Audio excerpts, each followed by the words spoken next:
Good morning all of you. आज हमारे पाठ का नाम है वे मुस्काते फूल नहीं। वे मुस्काते फूल नहीं। इस पाठ की कवयित्री है महादेवी वर्मा। महादेवी वर्मा छायावादी कवयित्री है। छायावादी कवयित्री है। उनको आधुनिक मीरा भी कहा जाता है। मीराबाई को आपने बचपन से पढ़ा होगा पाठों में। मीराबाई भक्ति काल की कृष्ण भक्त कवयित्री थी। उनके काव्य में कृष्ण भक्ति मिलती है। आधुनिक मीरा महादेवी वर्मा निराकार ब्रह्म के प्रति अपनी कविताएं लिखती है। उनकी वेदना किसके प्रति प्रकट होती है? उस असीम ईश्वर के प्रति प्रकट होती है। उनके कविताओं में कई बिंब है, चित्र है, ये सारे लाक्षणिकता है, अलंकारों का प्रयोग है, ये सारे उनके काव्य के लक्षण हैं। वो बहुत ही सुप्रसिद्ध कवयित्री है। उन्होंने कई कविताएं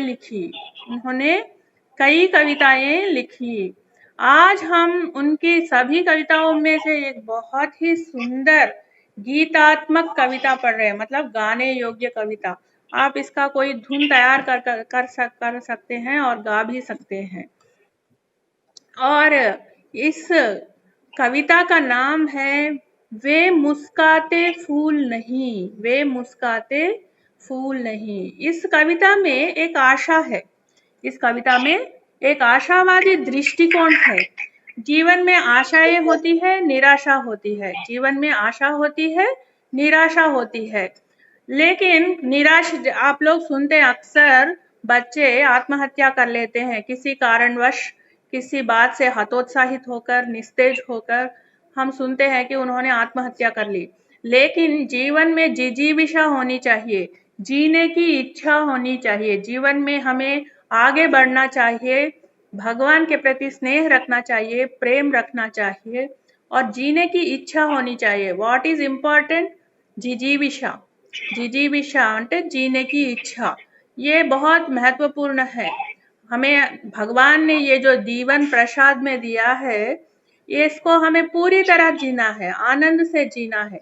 इस बात की यहाँ पर उल्लेख है। इस कविता में यही बात बताई गई है कि भगवान ने हमें ये जो जीवन दिया, इसमें वेदना है। ऐसा नहीं है कि किसी जीवन में वेदना नहीं है। हर जीवन में कोई ना कोई वेदना जरूर होती है, कोई ना कोई दुख होता है, कोई ना कोई पीड़ा होती है। इसके बिंब दिए हैं।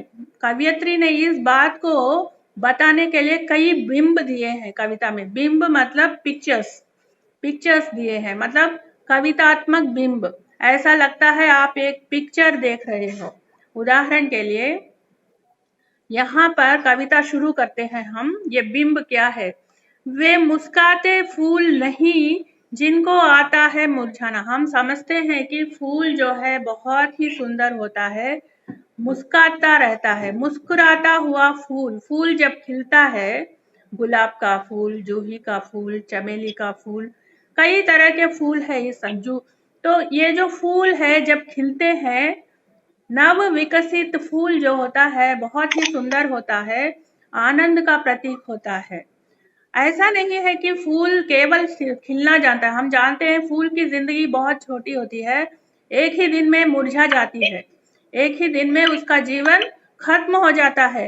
लेकिन इस डर से कि वो मृत्यु को प्राप्त होगा, वो मुरझा जाएगा, फूल खिलना नहीं छोड़ता।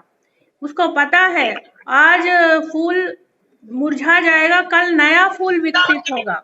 आज जो फूल मुरझा जाएगा, उसी जगह पेड़ पर या पौधे पर कल एक नया फूल विकसित होगा, नया फूल पल्लवित होगा।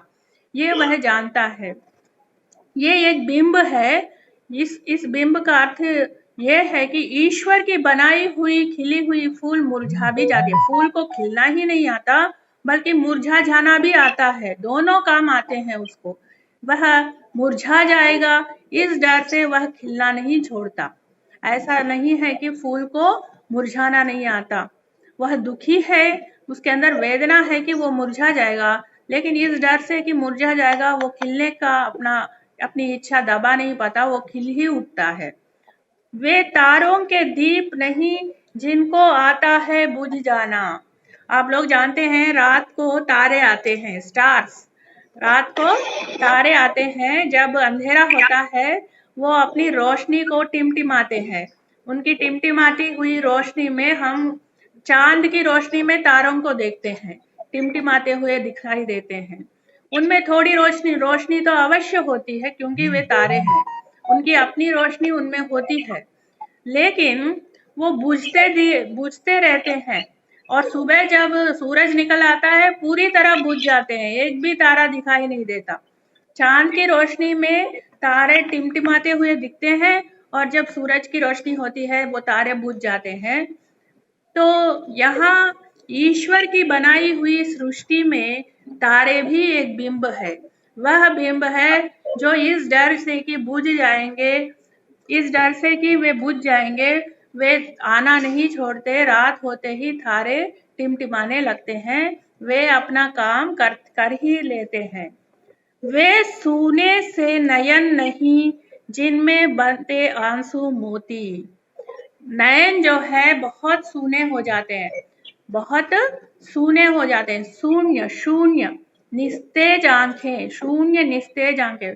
कभी उन नयनों में पानी आता था मोती की तरह, ऐसा लगता था आंखों से आंसू ऐसे बहते थे जैसे मोती बह रहे हो। मोती जो है उन आंखों से आंसू बनकर निकल रहे हो, ऐसा लगता है। वेदना जो है आंसुओं में बह जाती है। मनुष्य की वेदना, मनुष्य की संवेदना, मनुष्य की पीड़ा, मनुष्य का दुख जो है वह आंसुओं में बह जाता है। वह प्राणों की सेज नहीं जिसमें बेसुध पीड़ा सोती। यही कहती है कवियत्री, कहती है वह प्राणों का सेज, मतलब इस डर से कि मृत्यु हो जाएगी मनुष्य जीना नहीं छोड़ता। मनुष्य जो होता है इस डर से कि उसके प्राणों का सेज, ये जो भगवान ने दिया है, सेज मतलब पलंग, ये पलंग हमारे पास जो है, ये प्राण जो हमारे पास है, इस पर बैठकर, इस पर सोते हुए हम अपना जीवन व्यतीत करते हैं। लेकिन इस डर से कि ये जो बेसुध पीड़ा है, ये जो पीड़ा हमारे मनुष्य के अंदर होती है, कोई ना कोई पीड़ा अवश्य होती है, वह पीड़ा उसके जीने की इच्छा को मिटा नहीं देती। पीड़ा से मनुष्य जीता है, पीड़ा के साथ ही मनुष्य को जीना होता है। ये एक बिंब है। वे नीलम के मेघ, नया बिंब है, बहुत ही सुंदर बिंब है।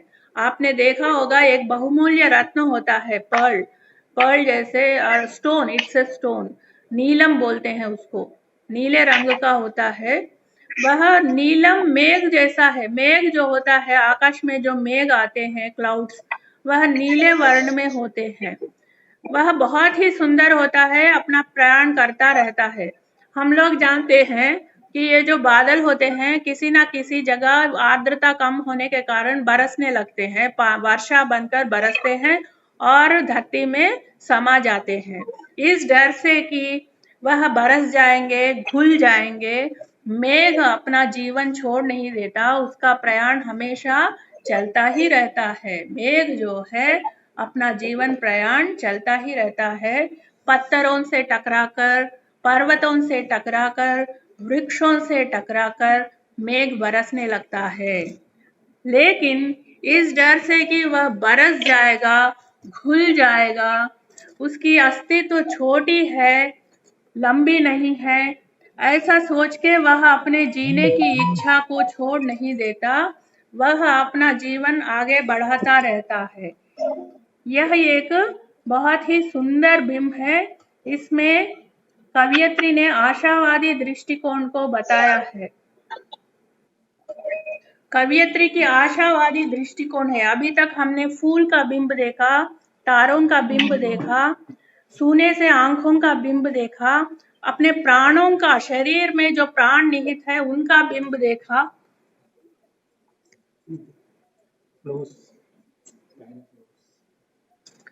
प्राणों का बिंब देखा और मेघों का बिंब देखा। और अब हम आते हैं अगले बिंब, वह अनंत ऋतुराज नहीं जिसने देखा जाने की राह। हम लोग जानते हैं वसंत ऋतु, ऋतुराज मतलब किंग ऑफ सीजन्स, वसंत ऋतु। वसंत ऋतु में वृक्ष हरे भरे लगते हैं, हल्की हल्की सौंधी सौंधी सुगंध आती है फूलों से। कई सारे फूल और बसंत ऋतु में खिलने लगते हैं, मौसम सुहाना होता है। लेकिन प्रकृति बदलती रहती है, थोड़े दिनों के बाद बसंत ऋतु चली जाती है, वृक्ष सूख जाते हैं, पत्ते गिर जाते हैं, उनमें पीलापन आ जाता है। क्या इस डर से कि मेरी मेरी उम्र छोटी है, बसंत ऋतु आना छोड़ देता है? नहीं, यह मौसम का बिंब है। मौसम का बिंब ये कहता है आज ऋतु है, आज बसंत ऋतु है, कल पीलापन आ जाएगा। मतलब व्यक्ति जो है युवावस्था से लेकर वृद्धावस्था की ओर बढ़ता जाता है, उसके पास जीवन जो शेष है वो कम होती जाती है। आज उसके पास बहुत जीवन है, लेकिन कल उसके पास जीवन की कमी हो जाती है। लेकिन इस डर से कि उसका जीवन खत्म हो जाएगा, वह जीना छोड़ नहीं देता। इसी तरह ऋतुराज का बिंब है, वसंत ऋतु जो है वो आती है और बसंत ऋतु के बाद पीलापन आ जाता है, प्रकृति सूख जाती है। इस डर से वसंत ऋतु वसंत ऋतु जो है विकसित होता है, पल्लवित होता है और वह अपना जीवन पूरी तरह आनंद से जीता है। जिंदगी छोटी होनी चाहिए, सुंदर होनी चाहिए, उसके अंदर आनंद होना चाहिए। ऐसा हमारा मन करता है कि छोटी जीवन हो तो भी उसमें आनंद होना चाहिए। यह एक बिंब है। ऐसा तेरा लोक, ये लोक जो है ऐसा है, यह जो संसार है ऐसा है। छोटे जीवन भी होते हैं, बहुत ही लंबे जीवन भी होते हैं। ऐसा तेरा लोक, वेदना नहीं, ऐसा नहीं है कि तेरे अंदर वेदना नहीं, मेरे अंदर भी वेदना है, भगवान के अंदर भी वेदना है। लेकिन नहीं जिसमें अवसाद, उसमें उदासी नहीं, ऐसी बात नहीं है, उदासी भी है। लेकिन उसके बाद जब मृत्यु हो जाती है किसी की, वह परमात्मा से, आत्मा जो है जाके परमात्मा से मिलती है और उसकी प्राप्ति कर लेता है। आत्मा जो जीवन भर भगवान की प्रतीक्षा करता है, भगवान से प्रार्थना करता है, भगवान की कैसे है, ईश्वर कैसा है, भगवान कैसा है, हमारे अंदर ये सारे प्रश्न होते हैं। और मृत्यु के बाद हम मानते हैं कि ये जो शरीर है इसमें भगवान है, इसीलिए हम लोग नहा धोकर शव की उपासना करते हैं, कुछ लोग शव साधना भी करते हैं। अर्थात इस सृष्टि में हर व्यक्ति में कण कण में भगवान है, निराकार ब्रह्म है और वह ईश्वर जो है, निराकार ईश्वर जो है वो असीम है, उसकी कोई सीमा नहीं है। वह कहाँ पर है, कैसे है, हम सृष्टि के कण कण में भगवान को देख सकते हैं और उसमें वेदना है। उस भगवान, इस सृष्टि में वेदना है, उदासी भी है, अवसाद है। जलना जाना नहीं जिसने जाना मिटने के स्वाद। हमको जलना भी आता है, जलना आता है मतलब कोई हमारा मित्र मृत्यु को प्राप्त होता है तो हम जलते हैं। लेकिन एक समय ऐसा भी आता है कि हमको भी मृत्यु की ओर अग्रसर होना पड़ता है और हम मृत्यु को गले लगा लेते हैं और हमें आशा रहती है। आशा क्या है? आशा ये है कि हम उस भगवान के अंदर समा जाएंगे, उस असीम ईश्वर के अंदर समा जाएंगे, हम अपने भगवान को प्राप्त कर लेंगे। कम से कम कुछ लोग कहते हैं ना, जीते हुए नहीं मिल सके तो मृत्यु के बाद मिलेंगे, मृत्यु एक साथ मृत्यु को वरण कर लेंगे, एक साथ मृत्यु पालेंगे, एक साथ जी नहीं पाए तो क्या हुआ, एक साथ मर सकते हैं, ऐसा कुछ लोग कहते हैं। मतलब उसमें आशा है। क्या आशा है? कम से कम मृत्यु में हम दोनों साथ हैं, हम मिल जाएंगे, ऐसी एक आशा होती है। ये एक आशावादी दृष्टिकोण है कवियत्री की। यह एक बिंब है। क्या अमरों को लोक मिलेगा तेरी करुणा का उपहार। हमारे पास कई स्वाधीनता संग्राम में भाग लेने वाले लोग मृत्यु को प्राप्त हुए। हम लोग गांधी जी को जानते हैं, तो लोकमान्य बाल गंगाधर तिलक को जानते हैं, हम लोग सुभाष चंद्र बोस को याद कर, वे सारे अमर जीव है, अमर लोग हैं, मतलब मृत्यु के बाद भी जीवित रहने वाले लोग। लेकिन ऐसे कई लोग हैं जिन्होंने अपने प्राण देश के लिए गवा दिए हैं। किसी और प्रेम के लिए गवा दिए हैं, त्याग करने के लिए गवा दिए हैं, दूसरों का हित करने के लिए गवा दिए हैं। जैसे कई डॉक्टर्स आप लोग समझते हैं, लोगों की चिकित्सा करते करते कई डॉक्टर मृत्यु की ओर अग्रसर होते हैं। वो अपनी जी जान से मेहनत करते हैं और लोगों को बचाने की कोशिश करते हैं। वे सब भी किसी ना किसी रूप में अमर लोग ही है। हम उनकी गिनती नहीं करते। हम कहते हैं लाखों करोड़ों लोग अमर हो गए, देश के लिए अपने प्राण निछावर कर दिए। क्या अमरों का लोक मिलेगा? क्या उनको अमरों को, उन लोगों को स्वर्ग मिला होगा? क्या उनको स्वर्ग की प्राप्ति हुई होगी? उन्होंने तो वीर गति पाई, क्या उनको स्वर्ग की प्राप्ति हुई होगी? तेरी करुणा का उपहार, क्या तूने उनके मृत्यु पर 2 आंसू बहाए होंगे? कौन है ये? तू कौन है? ये ईश्वर है। ईश्वर ने उनको अपने अंदर समा लिया। उनकी मृत्यु पर क्या ईश्वर को दुख हुआ होगा? रहने दो हे देव, अरे यह मेरे मिटने का अधिकार। इसीलिए कवियत्री कहती है, रहने दो, ये मेरे मिटने का अधिकार है। मैं जानती हूँ मेरी मृत्यु के बाद हे देवता मैं तुम्हारे अंदर समा जाऊंगी। ये मृत्यु जो मुझे आएगा ये भी एक तरह से उपहार ही है। इस मृत्यु को प्राप्त कर लेने बाद मैं जो हूँ तुम्हारे अंदर समा जाऊंगी, ऐसा कवियत्री कह रही है। तो इस दोहे में कई बिंब है, वेदना है, चित्रात्मकता है, गेयात्मकता है। पांच चरणों में ये कविता लिखी गई है। इसकी भाषा कड़ी बोली हिंदी है और महादेवी वर्मा की सुंदर अनुभूतिपूर्ण कविताओं में से एक है। उनमें मार्मिक वेदना है, इसमें एक मार्मिक वेदना है, एक तेज है, एक जीने की चाह है और मृत्यु से डर नहीं है। हम इस डर में नहीं रहते हैं कि मृत्यु हो जाएगी। मृत्यु के बाद भी जीवन है, मृत्यु के बाद भी हम ईश्वर के अंदर समा जाते हैं, ऐसा कवियत्री कह रही है। ये इस कविता की भावना है।